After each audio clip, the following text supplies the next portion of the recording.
Morning friends, मैं हूं तौफीक। आपका स्वागत है आपके अपने चैनल एग्री एजुकेशन अड्डा पर। दोस्तों, एक बार फिर से मैं आप सबके सामने हाजिर हूं। जैसा आपको मालूम है कि सक्षमता की तैयारी मैं आपके अपने चैनल एग्री एजुकेशन अड्डा की तरफ से करवा रहा हूं।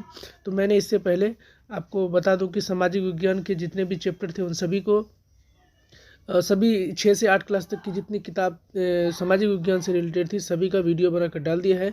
और 3 से 5 तक के ईवीएस का भी वीडियोस जो इम्पोर्टेंट पॉइंट था वो सभी मैंने आपके इस चैनल के माध्यम से आपको दे दिया है।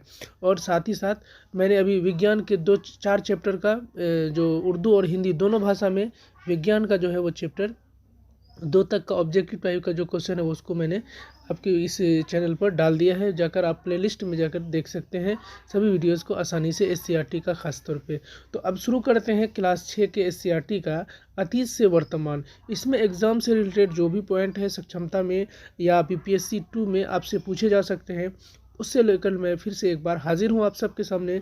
तो शुरू करते हैं इस वीडियो को। शुरू करने से पहले दोस्तों, अगर हमारे चैनल पर नए हैं और सक्षमता की तैयारी करना चाहते हैं तो मेरे चैनल को जरूर सब्सक्राइब कर लें, साथ के साथ बेल आइकन को प्रेस कर लें कि जैसे ही कोई वीडियो डालूँ सबसे पहले उसका नोटिफिकेशन आपको मिल जाए। तो चलिए दोस्तों, शुरू करते हैं। अतीत से वर्तमान तक के पहले चैप्टर में कोई भी एग्ज़ाम का पॉइंट नहीं है जिससे कि एग्ज़ाम में पूछा जाए। चलिए आगे बढ़ते हैं, अध्याय 2 में चलते हैं। तो इसमें क्या है, क्या, कब और कैसे। तो इतिहास क्या होता है। इतिहास को कई भागों में बांटा जाता है, 3 भागों में। पहला होता है प्राचीन इतिहास, मध्यकालीन इतिहास, आधुनिक इतिहास। इतिहास को कितने भागों में बांटा जाता है? 3। तो अगर हमसे सवाल हो सकता है कि इतिहास को कितने भागों में बांटा गया, तो दोस्तों हमें याद रखना है कि 3 भागों में बांटा गया। प्राचीन इतिहास, मध्यकालीन इतिहास, आधुनिक इतिहास। चलिए आगे बढ़ते हैं। प्राचीन इतिहास किसको कहते हैं इसके बारे में थोड़ा बहुत जान लेते हैं। मानव जाति की इतिहास की जानकारी हमें कई स्रोतों से प्राप्त होती है। तो यहाँ पर पूछा जा सकता है हमसे कि मानव जाति का जो इतिहास है उसको हम कितने स्रोतों से प्राप्त कर सकते हैं? 1 स्रोत, 2 स्रोत, 3 स्रोत या बहुत अधिक। तो हमें यहाँ पर जो बहुत ज़्यादा के बारे में हम कह सकते हैं। उसके बाद दूसरा पॉइंट है कि पुस्तक हाथों से लिखित होने के कारण पांडुलिपि कही जाती है। अब यहाँ पर जो हाथों से लिखी होने के कारण उसको पांडुलिपि कहा जाता है। ये पांडुलिपियाँ प्रायः ताड़पत्रों अथवा भोजपत्रों में लिखी मिलती है। पुराने ज़माने में जो है ताड़पत्रों या भोजपत्रों पर लिखी जाती थी। तो यहाँ पर प्रश्न हो सकता है कि ताड़पत्री में कौन सी लिपि से लिखी जाती थी या फिर भोजपत्र में किस लिपि से लिखी जाती थी। तो यहाँ पर याद रखना है पांडुलिपि। ठीक है, चलिए आगे बढ़ते हैं। आगे जब बढ़ते हैं तो डॉक्टर स्नूपर ने पटना के कुम्हार नामक स्थान में खुदाई द्वारा चंद्रगुप्त मौर्य के राजमहल का स्तंभ निकाले हैं। इस खुदाई में सोने के बैल भी टुकड़े प्राप्त हुए हैं। देखिए यहाँ पर सवाल बन सकता है कि डॉक्टर स्नूपर ने जब पटना में खुदाई की तो वहाँ पर किस राजा के राजमहल के स्तंभ मिले। तो ये सवाल बन सकता है। तो यहाँ पर सही जवाब हो जाएगा चंद्रगुप्त मौर्य के राजमहल का स्तंभ मिला। सवाल ये उल्टा भी हो सकता है, चंद्रगुप्त मौर्य राजमहल के स्तंभ को निकालने में किस वैज्ञानिक का या किस इतिहासकार का रोल था। तो वहाँ पर डॉक्टर स्नूपर ही होगा। ठीक है, इसी तरह सवाल घुमाकर हमसे पूछा जा सकता है। चलिए आगे बढ़ते हैं। जब हम आगे बढ़ते हैं तो सिक्के शासकों द्वारा जारी किए जाते थे। तो यहाँ पर सवाल बन सकता है कि सिक्के जो है वो किसके द्वारा जारी किए जाते थे। तो यहाँ पर याद रखना है दोस्तों, सिक्के जो है शासकों द्वारा जारी किए जाते थे, जिस पर राजकीय चिन्ह, धार्मिक चिन्ह या कई लिपि में अंकित होती थी, जिसको सिक्कों का अध्ययन मुद्रा शास्त्र कहलाता है। देखिए बहुत इंपॉर्टेंट पॉइंट है। यहाँ पर पूछ सकता है कि सिक्कों के अध्ययन को कौन सा शास्त्र कहते हैं। तो यहाँ पर याद रखना है मुद्रा शास्त्र। ठीक है, तो ये हमें बहुत इंपॉर्टेंट है, तो इसको ज़रूर याद रखना है। और हमसे यहाँ पर पूछा जाता है सिक्कों को किसके द्वारा निकाला जाता था। तो यहाँ पर याद रखना शासकों द्वारा। ठीक है, ये जो 2 आपके बहुत इंपॉर्टेंट पॉइंट हैं। और उसमें कि सिक्कों का जो है यानी सिक्कों के अध्ययन को क्या कहा जाता है, तो मुद्रा शास्त्र कहा जाता है। ठीक है, चलिए आगे बढ़ते हैं। जब आगे बढ़ते हैं तो रेडियो कार्बन विधि, इसको कार्बन 14 कहते हैं। रेडियो कार्बन विधि को क्या कहते हैं? कार्बन 14 कहते हैं। C14 की मात्रा पता लगाना उसके जीव आयु के पर निर्धारित करती है। चलिए अब जानते हैं कि तिथियों का क्या मतलब है। जो हम देखते हैं ईसा मसीह के पहले और ईसा मसीह के बाद के बारे में, तो ये एडी और डीसी। पहले देश के तिथि की गणना विक्रम संवत और शक संवत के आधार पर होती थी। अब मुख्यतः ईसाई धर्म के प्रवर्तक ईसा मसीह के नाम पर तिथियों से की जाती है। जन्म से 0 वर्ष माना जाता है। ठीक है, तो पहले की जो हमें सवाल हो सकता है कि पहले की जो तिथियां थी भारत में किस नियम के अनुसार गिनी जाती थी, तो हमें याद रखना है शक सावंत और विक्रम सावंत। उसके बाद जो तिथियों की गिनती शुरू हुई किसके इससे हुई, तो ईसा मसीह के जन्म से और ईसा मसीह के नाम में है। ये बहुत इंपॉर्टेंट है, इसके बारे में पूछा जा सकता है क्योंकि हमारे पढ़ाई लिखाई से रिलेटेड है। खुदाबख्श लाइब्रेरी कहाँ है, तो पटना में है। चलिए उसके बाद गोपाल नारायण सिंह सार्वजनिक पुस्तकालय कहाँ पर है, तो ये पालीगंज में भरतपुर में है। कहाँ पर है, पालीगंज में। ये सवाल पूछा जा सकता है, इसलिए ये 2 पॉइंट खास करके आप ज़रूर जहन में रखेंगे कि खुदाबख्श लाइब्रेरी कहाँ है, पटना में है। और गोपाल नारायण सार्वजनिक पुस्तकालय कहाँ है, तो ये पालीगंज में स्थित है, भरतपुर में। ठीक है, और यहाँ पर अनेक पांडुलिपियाँ सुरक्षित है। पांडुलिपियाँ आप समझते ही है, जो कि किसी अभी मैंने आपको भोजपत्र पर लिखा जाता है। चलिए आगे बढ़ते हैं। तो भौगोलिक दृष्टि भूमि 4 भागों में, भौगोलिक दृष्टि से 4 भागों में इसको बांटा गया है। कितने भागों में बांटा गया है, 4 भागों में। उत्तर में पर्वतीय प्रदेश, तो तराई में जंगलों के से प्रारंभ होकर हिमालय के शिखर तक फैल जाती है।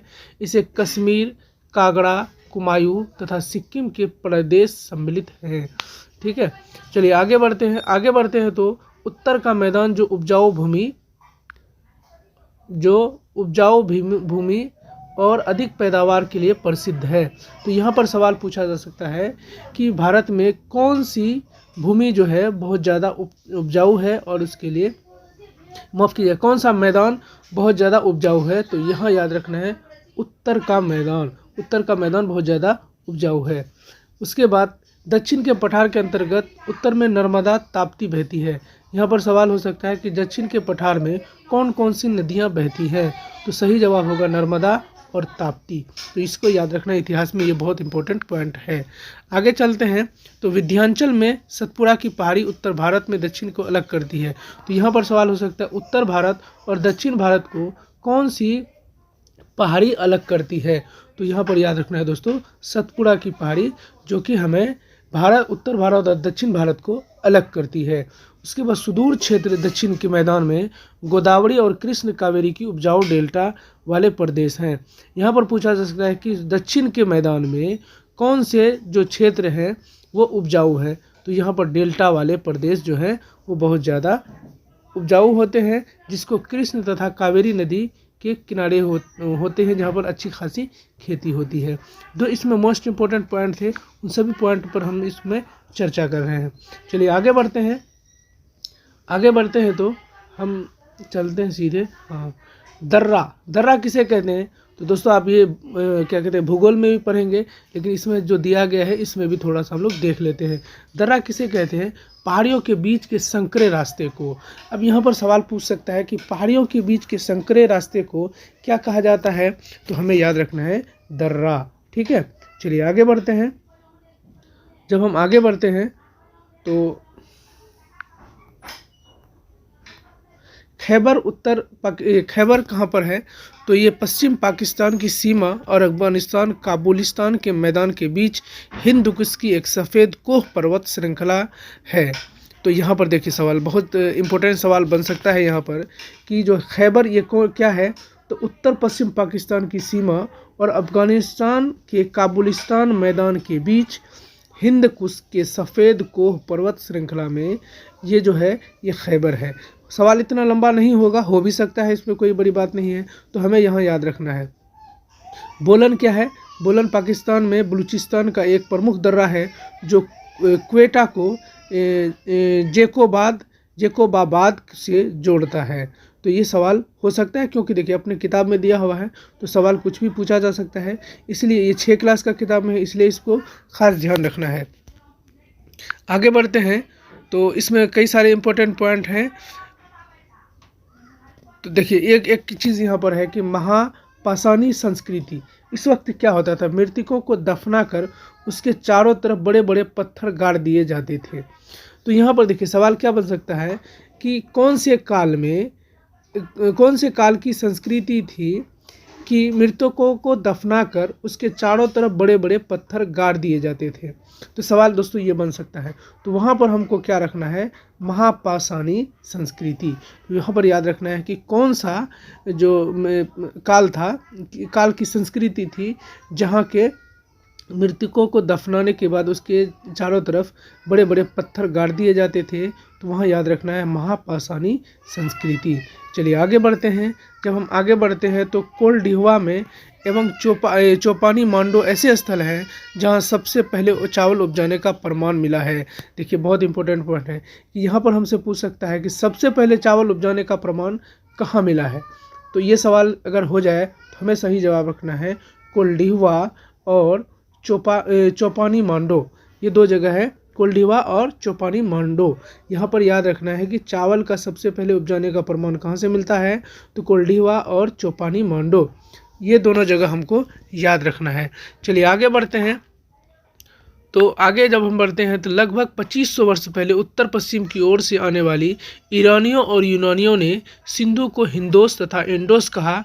तो यहाँ पर देखिए याद रखना है कि भारत में जब कौन लोग आए जिन्होंने भारत को हिंदोस और इंडोस कहा, तो हमें यहाँ याद रखना है ईरानियों और यूनानियों ने किस जगह को कहा, सिंधु जो इलाका था उस इलाके को। आज से कितने सौ साल पहले, 2500 वर्ष पहले। तो यहाँ पर सवाल ये बन सकता है कि ईरानियों और यूनानियों ने उत्तर पश्चिम की ओर कब आए, तो उसको याद रखना है कि 2500 वर्ष पूर्व।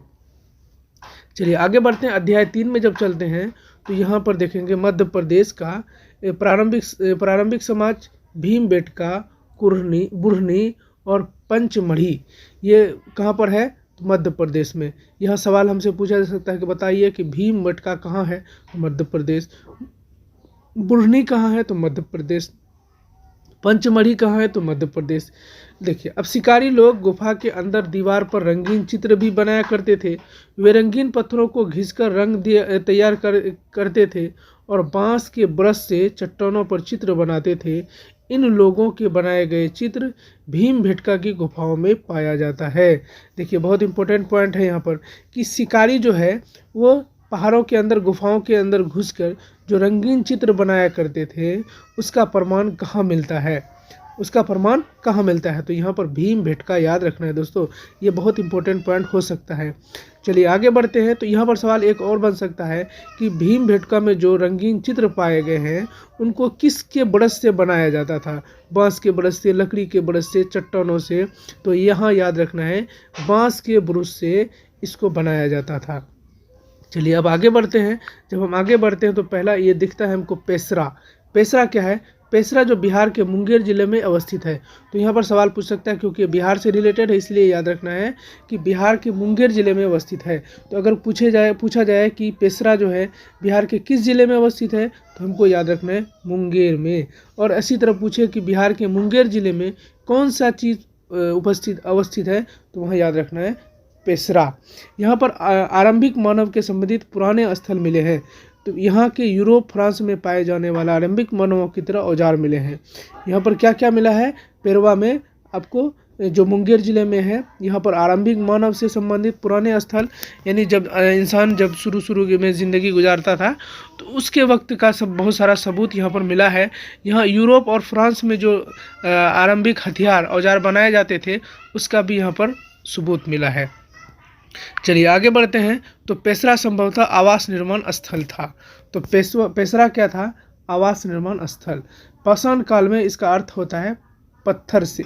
पाषाण काल का क्या अर्थ होता है, यहाँ सवाल ये भी पूछ सकता है कि पाषाण काल का अर्थ क्या है, तो पत्थर से। इसको 3 भागों में बांटा गया है, पूरा पाषाण काल, मध्य पाषाण काल, नव पाषाण काल।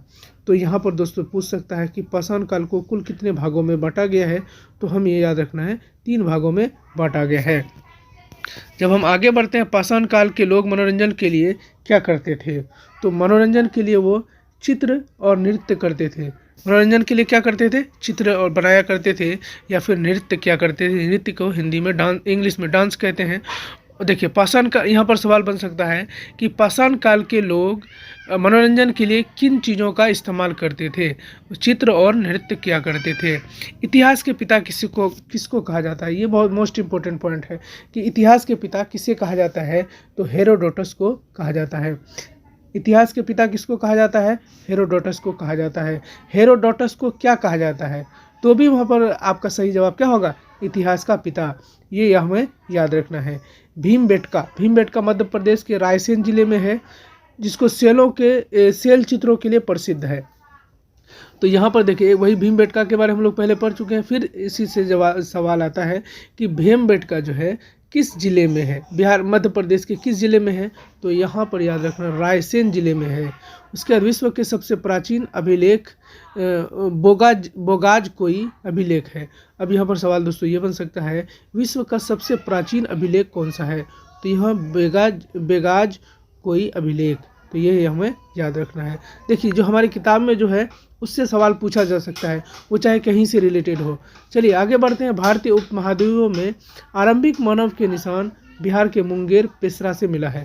तो अब चलिए यहाँ पर बहुत इंपॉर्टेंट सवाल ये बन जाता है, अभी हम लोग ऊपर बात किया है कि भारतीय उपमहाद्वीप में आरंभिक मानव के निशान कहाँ मिलते हैं, तो यहाँ बिहार में कौन जगह पर, मुंगेर जिला के पेशरा में इसका अस्तित्व मिला है। इसका मानव का ये इतिहास के बारे में यहाँ से कुछ अंदाज़ा लगा है कि इसमें से बहुत सारे बिहार में ही मुंगेर के पेशरा जिला में बिहार के मुंगेर जिला के पेशरा में जो शुरुआती आरंभिक मानव के निशान मिले हैं। आगे बढ़ते हैं चैप्टर नंबर 4 में जब हम चलते हैं तो प्रथम कृषक और पशुपालक। खेती की शुरुआत ईरान और इराक के देश के पहाड़ियों के तलछट में हुई थी। पहले कहीं से रहने वाले लोग खेती प्रारंभ किया था। अब सवाल दोस्तों यहाँ बनता है कि सबसे पहले खेती का प्रारंभ किस इलाके के लोगों ने किया था, या तो यहाँ पर याद रखना है ईरान और इराक के ही पहाड़ी क्षेत्रों में सबसे पहले खेती की शुरुआत की गई थी। तो ये जो मोस्ट इम्पोर्टेंट पॉइंट थे चैप्टर 4 तक मैंने आपको बताया। बाकी जो बचे हैं वो सभी इंपॉर्टेंट पॉइंटों को मैं अगले भाग में लेकर आऊँगा। अगर दोस्तों आपको ये वीडियो अच्छा लगा हो, आपके काम का हो, तो आप मेरे इस वीडियो को ज़रूर इधर से उधर शेयर कर दें, जिससे ज़्यादा दोस्तों तक, ज़्यादा से ज़्यादा शिक्षक साथियों तक यह पहुँचे और इसका लाभ सभी लोग उठा सकें। चलिए दोस्तों, अगर ये वीडियो आपको अच्छा लगा हो तो लाइक और शेयर ज़रूर करें। साथ ही साथ अगर मैं चैनल पर नए हैं, इस तरह की वीडियोज़ लगातार पाना चाहते हैं और सक्षमता की तैयारी आप अच्छे से कर लेना चाहते हैं, तो चैनल को ज़रूर सब्सक्राइब कर लें। मिलते हैं अगले वीडियो में। बहुत बहुत शुक्रिया, धन्यवाद।